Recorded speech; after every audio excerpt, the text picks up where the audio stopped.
Fantastic. Take it away. Because I misunderstood, because in my booklet, this is not my turn, but anyway, but in the new schedule, it's my turn. Yes. So my name is Xiong. I'm from the Department of the Biorobotics of the University of the Southern Denmark. So basically today I will talk about like the one-size-fits-all online impedance adaptations. Maybe the title is a little bit exaggerated, but I will try to convince you this can be used like many applications. And so basically, because I'm from the Department of the Biorobotics, but I also try to do another way around, like we try to develop the robot as the abstract model, such that we can provide some hypotheses to the biomechanics colleague, such that they can validate in the humans or animals like experiments. This is kind of the two ways I try to be perform. And here I try to propose this kind of the online impedance adaptations. So basically this is serve as like a feedback control, and we're also adding at some machine learning like data-driven model the controller, which as like a feed forward. So basically we combine the feed forward and feedback control together, such that we can produce the joint torque, such that we can control the robot. And here there is the two objectives of the online impedance adaptation. So the first one is obviously like we're trying to reduce the position and velocity checking error. This is kind of the first objective.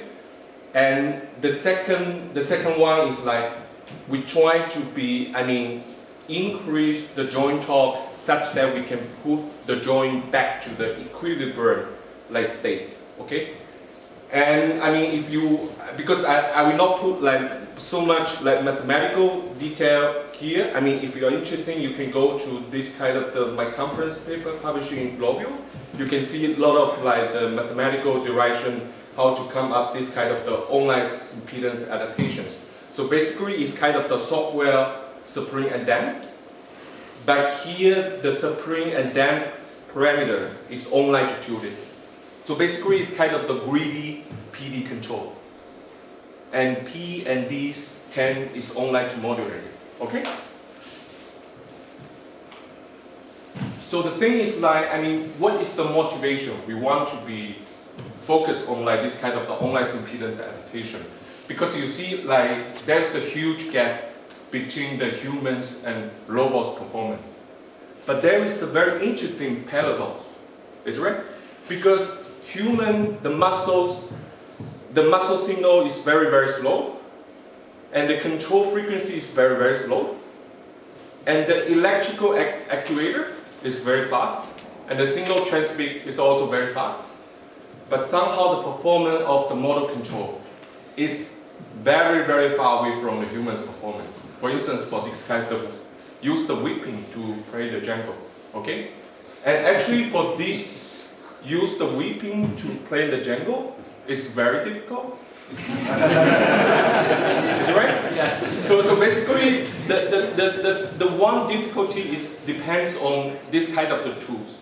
It's like flexible, impossible to model it. In theory, it's kind of the infinite degree of the freedom for this kind of the whip. Is it right?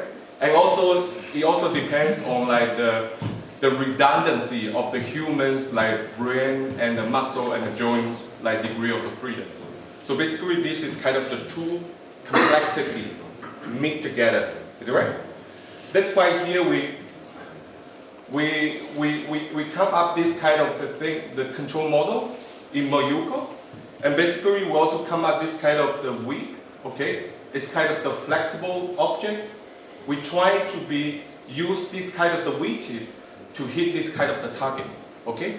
We do this kind of the in simulator, and actually for the control framework is kind of simple because Professor Hogan and Sterner, they propose this kind of the dynamic primitive based control. So basically it's kind of the two layer, and one layer is kind of the motion planner. So here we just use like the minimal jerk and the parameter will be offline to optimize it. And here they use like the constant impedance control.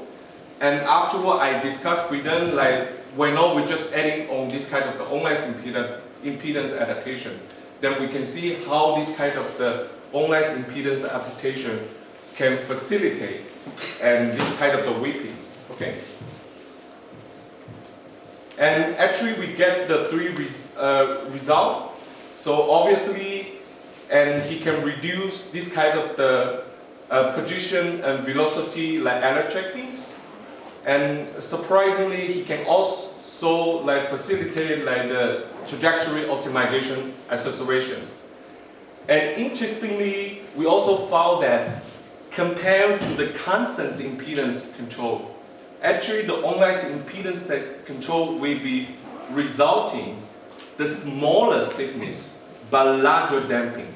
So it means maybe for this kind of the very fast movement, like about like 1 second, we need to be put more focus on like this kind of like the velocity checkings. Okay, I'll go fast because time is running.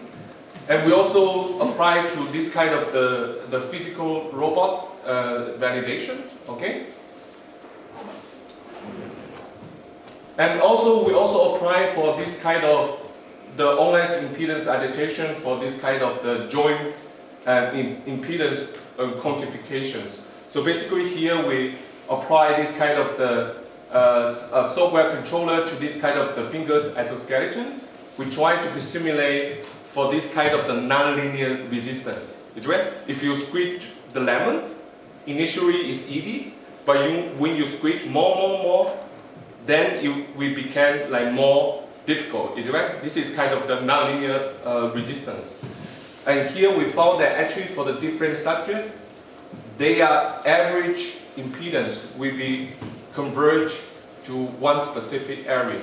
This can be used like a fingerprint for the different persons, like mechanical impedance for the interact and the physical interact controls. Okay. And we also provide this kind of the multifunctional exoskeleton control, which is like we have like assist as needed. We also have like resist as needed.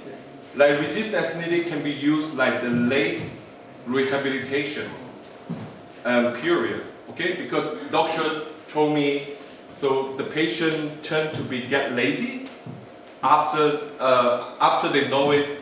There is the machine will be assisted. That's why the doctor say, why not we just challenge it in the late rehabilitation period. That's why we propose these kind of things. Okay, this is, we also apply for this kind of like multi-joint like control hypothesis. And we found that, okay, this is kind of the shoulder and elbow, they use the different control strategies. Okay? Yeah, and this is kind of the final slides. So I try to explain like that we need to be used like integrative view to see how we control the movements. Okay, thank you.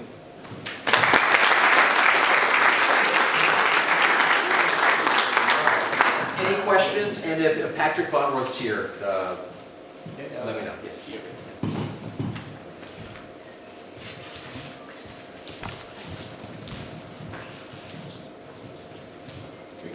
Can you clarify, so were you characterizing the human impedance? Yeah.